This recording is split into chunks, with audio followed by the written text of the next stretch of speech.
Ekereziya ez'enjawulo olwaleero oyinza okugamba zibadde n'emmisa ey'okusabira omulangira w'Ekereziya Paapa Francis eyakkisa omukono ku balaza ya sabiiti eno.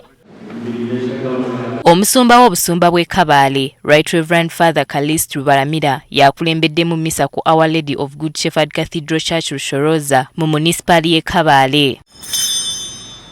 Ono asabye abakkiriza okutwala eky'okulabirako kya Paapa Francis eky'obwetowaze n'obuntu bulamu ebibadde byeyolekera mu mbeera ze n'ebikolwa bye.